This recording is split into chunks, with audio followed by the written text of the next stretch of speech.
You're listening to the Virtue Podcast, brought to you by the Great Hearts Institute. Good conversations around the great conversation. Good afternoon. Welcome back to the Virtue Podcast. Today, we are going to be exploring the archives. A presentation by Dr. Jenna Storey was originally presented at the 2020 National Symposium for Classical Education. So from time to time, we would like to return to this treasury of scholarship that we've amassed over the last 4 years, workshop materials, and other presentations from previous symposia. And this will offer just a taste of the kind of programming that we have on offer in Phoenix every spring. Please enjoy this talk on the history of happiness from Dr. Jenna Storey. And don't forget to visit www.greathearts.institute and then click over for more information about our 2023 conference. We began this brief story with Montaigne's insistence on the possibility of imminent contentment. His attempt to demonstrate that we can indeed limit our aspirations to the confines of this mortal life and find our satisfaction by trying to live pleasantly, peacefully, and reasonably within them. Pascal thought Montaigne was a brilliant analyst of human psychology, but that nonetheless he was totally wrong about who we were and how we should live. Our third author, Alexis de Tocqueville, takes Montaigne and Pascal's argument and makes it echo across the pages of his most famous work, Democracy in America. Tocqueville was born in 1805 to an aristocratic family with deep ties to the old regime and to the religion, Catholicism, that seemed inextricably bound up with it. Tocqueville's parents were imprisoned during the Revolutionary years and indeed slated for execution. They were spared only by one of the frequent changes of revolutionary government, which allowed them to be suddenly released. But they had had the experience of watching their friends and relatives being taken out of the jail cell and led to the guillotine, one by one, and they never got over that experience. At age 20, Tocqueville's father's hair was already white. His mother had a nervous affliction, which she never got over.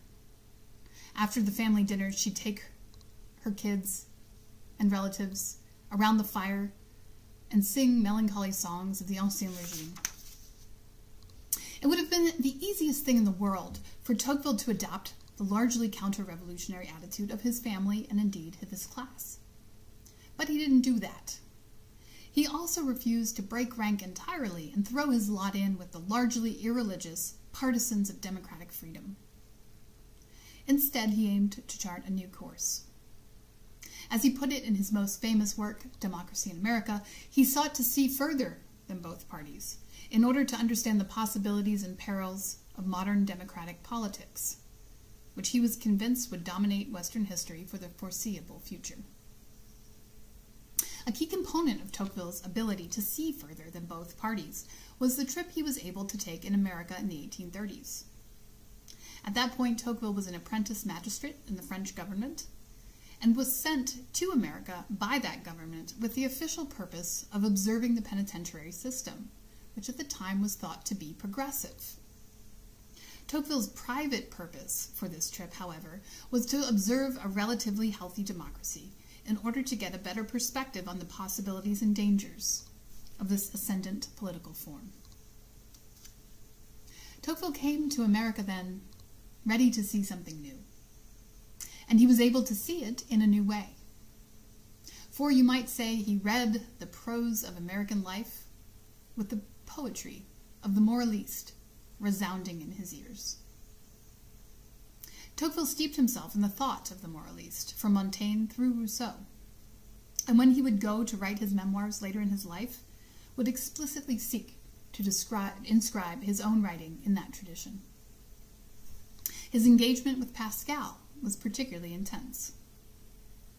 Reading Tocqueville as the heir of the moraliste allows us to see the world he depicts in Democracy in America in a new light. For what Tocqueville is depicting in that book is something of the great drama of the soul that played out on the pages of our authors, but scaled down to the everyday, domestic world of millions of ordinary households, and multiplied over the expanse of an enormous nation. What Tocqueville sees in America is what happens when imminent contentment becomes the standard aspiration for millions of people. When he remarks that Americans are restless in the midst of their prosperity, he's thinking of Pascal. And his diagnosis of the restless unhappiness of democratic man is an echo of Pascal's diagnosis of the restless unhappiness of Montaignian man. In Montaigne, the quest for imminent contentment was an elite, almost a boutique phenomenon. In America, the pursuit for imminent contentment gains the overpowering endorsement of democratic popular opinion. Tocqueville describes this as a kind of immense pressure of the mind of all on the intelligence of each. The Montaignian view that our common human condition matters more than the artificial hierarchies of social status is, you can see, the forerunner of the democratic belief in what Tocqueville calls the equality of conditions. We see the Montaignian attraction to travel and his wariness of conventional human ties in the American willingness to uproot oneself and follow the call of fortune across the country, leaving family and friends behind. Montaigne's love of poking fun at the high and mighty, his cheeky defense of our material and bodily existence, become principal features in Tocqueville's portrait of democratic man. Even Montaigne's skepticism becomes the default intellectual posture of an entire nation. What does this all mean for the character of the American pursuit of happiness, which after all we enshrine in our foundational documents? Tocqueville saw that the more successful the democratic spread of liberty, opportunity, and prosperity becomes, the more unsettled democracy's citizens will be by the restlessness Pascal identified in the Montaignians of his own generation. Ever-increasing equality and prosperity do not cure our restlessness. Indeed, they entrench it. Our unease is the product of our success. At the heart of Tocqueville's ambition to teach democracy to know itself is an effort to teach democratic human beings the Pascalian lesson that the imminent contentment they seek will never be enough for a human soul. His portrait of the democratic quest for happiness makes the case for this anthropological proposition. The two defining features of the democratic quest for happiness, according to Tocqueville, are the desire for material well-being and the desire to think the question of happiness through for ourselves. Here again, Tocqueville puts a paradox before us. For how is it that in a nation of people who desire to figure out what happiness means in their own terms, so many of us get caught up in the same old scramble after material goods? Why does the freedom to live out a grand variety of individual and distinctive quests for the good life result in so much homogeneity? Tocqueville begins to untangle this paradox by showing how the desire to think about what will make us happy for ourselves actually plays out in our individual lives. Americans engage in the noble challenge of deciphering the world on our own and pride ourselves on living in the light of our self-generated convictions. This ambition helps us become famously adept at solving the practical difficulties that life presents and makes us world leaders in industry, technology, and research. Such successes cause us to believe that everything in the world is akin to the problems our practical prowess helps us solve. Everything is an obstacle to be overcome by hard work and ingenuity. For a nation of aspirational pioneers, nothing lies permanently beyond the grasp of our intelligence. Everything is potentially explicable. Self-reliant people naturally want to see for themselves the naked truth about things. To get to the heart of the matter, they like to peel away appearances with the solvent of their doubt. This kind of impatience with appearances naturally gives us an abiding suspicion of the thought of the great names of the past. Americans, Tocqueville notes, take tradition only as information. The history of thought is interesting, maybe, but it's not authoritative.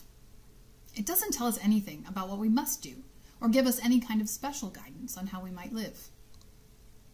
Fascinated as we are with innovation and technological advancement, we readily suppose that we could do better. Democratic human beings are intellectual progressives by default. Such assertions of intellectual independence, however, can be self-undermining. For when we get past the simple desire to think for ourselves and seriously attempt to do so, we find it's no easy matter. Questions abound. How should I live? What does happiness consist of? What are my duties? Is there a God? Does that God demand anything of me? Is the world created, or is it the product of chance? Answers to such questions, or even serious explorations of such questions, are dauntingly difficult to find or undertake. In fact, the obvious way to go about exploring them would be to investigate the thoughts of the great men and women who have spent lives meditating on them. But we're not terribly inclined to do that. For such study requires a kind of deference against which the egalitarian mind naturally rebels. It's laborious, and it bears little in the way of immediate and tangible fruit. It tries our patience. So things turn out rather strangely for us. We want to think for ourselves about what would make us happy, but we have an aversion to seriously investigating alternative answers to that question. Our impatience to know makes us poor philosophers. To philosophize is to lose oneself in thinking, to forget time. Democratic human beings never forget time. We can't afford to do it. For the basic parameters of our way of life, the equality of conditions that defines our regime means that no one has a fixed station. If we're not working on getting ahead, others might be scrambling past us. We need to work, and we need to have something to show for it. We love the idea of thinking independently about happiness, but we resist the philosophic activity required to do so. We fear philosophy because we fear it might cause us to miss out on life, that the happiness we could seize here and now might pass us by while we're transfixed by thinking. Citizens of a modern democracy are attracted to skepticism, which is a great tool of intellectual leveling. We naturally admire the life of someone like Socrates, who questioned the gods of his city. But we lack the taste for sustained thought that can make doubt become the center of a determinate way of life, as it was for Socrates, for St. Augustine, and for others like them. Instead, our reflexive skepticism causes us to shrink back from deeply exploring or firmly committing to any determinate way of life. Everyone sees the appeal of well-roundedness. At the high end, it looks like enormous percentages of Ivy League grads going into consulting. Why? Because it's lucrative and pleasingly amorphous. For the rest of us, it looks like the strange difficulty we have in saying no to any opportunity that comes our way. One can begin to see then how the desire to think about happiness for oneself, without the taste or the cultivated ability to actually do that thinking, causes us to end up pursuing material goods above all. For material goods, and particularly money, have much of their value as means rather than ends. Money, as Thomas Aquinas argues, is a universal means, useful for pretty much any pursuit of happiness. We can use it to buy rock climbing equipment, or books, or luxury vacations. Its plasticity is at the heart of its emotional appeal. But our obsession with it transforms our pursuit of happiness into the pursuit of its somewhat necessary, but not at all sufficient condition. We console ourselves, however, with the hope that someday we will buy ourselves the leisure to think it all through. In the meantime, our quest for the good life becomes a slapdash sequence of vocations and vacations. As Tocqueville writes, a man in the United States carefully builds a house in which to best spend his old age, and then he sells it while the ridgepole is being set. He plants a garden, and then he rents it as he is about to taste its fruits. He clears a field, and then he leaves to others the trouble of gathering the harvest.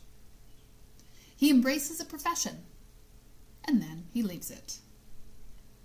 He settles in a place that he soon leaves, in order to carry his changing desires elsewhere. If his private affairs give him some respite, he immediately plunges into the whirl of politics. And when, near the end of a year filled with work, he still has a little leisure, he takes his restless curiosity here and there across the vast limits of the United States. Montaigne self-consciously designed a life without unified form and direction. Democratic human beings, discouraged by so many factors from thinking steadily about what they are and what they long for, inhabit such formless lives by default. Our conclusion. One of the main motivations for us in writing the book from which this lecture is drawn is to help our students think about their pursuit of happiness more clearly. We were puzzled and we were saddened by watching so many of them, and especially those that seem to have the most promise, falter on the very cusp of life. Our thoughts on the matter started to take shape when, in the course of a classroom discussion, one of those students spoke of his deep distaste for choosing among the many splendid life options he had before him, because it would mean converting a hazy but indefinitely promising might be into any definite is. When he said that, the room fell silent. You could tell he had touched upon everyone's secret fear. Innumerable pressures in their young lives were conspiring to encourage them to remain as long as possible in the condition of stem cells, conveniently malleable, ready to employ their talents in whatever way might be called for. Those pressures push all of us towards a strange preference for indefinite potential over substantial reality. We wrote the book from which this paper is drawn to help people understand how we came to this odd position. And we hope that it might help some of us acquire the self-knowledge we would need to seek a different way forward. How might we begin to do so? The first step, we think, is to recover the suggestion that launched this whole modern love of indeterminacy, the Montaignean proposition that we will find happiness by seeking moderation through variation. We need to remember that argument, first of all, to see its effects on us, and second, to think it through anew. For Montaigne's case for thoroughgoing doubt is not as airtight as it might seem. It's worth noting that Montaigne's case for skepticism about what constitutes human happiness does not rest on refuting all the alternative arguments philosophers have made to answer the question of the good life. Montaigne does not himself engage in argument. Rather, he proceeds by piling up all those potential answers, and then standing back and remarking, "Listen to the clatter of those philosophic brains." And you feel why you might want to stand with him and say, that's enough. In the atmosphere of the wars of religion of his time, Montaigne's proposition seemed like a breath of fresh air. But as his daring stratagem has become our unquestioned assumption, it has come to exacerbate, rather than ameliorate, the problems of restlessness, distraction, and uncertainty with which we wrestle. Once we come to understand this intellectual inheritance, we can liberate ourselves from it by seeking to think beyond Montaigne's reflexive skepticism. Approaching the questions of our nature and our good as if we might ask them with the hope of finding real answers might help the young escape from the increasingly characteristic conundrum of their lives. This will require turning back to pre-modern philosophic arguments, plumbing ancient sources of wisdom in a quest for modern understanding. The moralists themselves did just that, and they wore their learning lightly. Their personal, powerful, and jargon-free thought can be a model for our own quest for happiness. Thank you very much.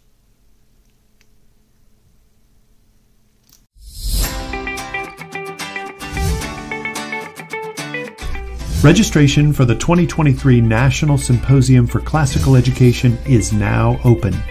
Join us February 22nd through the 24th in Phoenix, Arizona for 3 days of unsurpassed scholarship, professional workshops, and networking opportunities.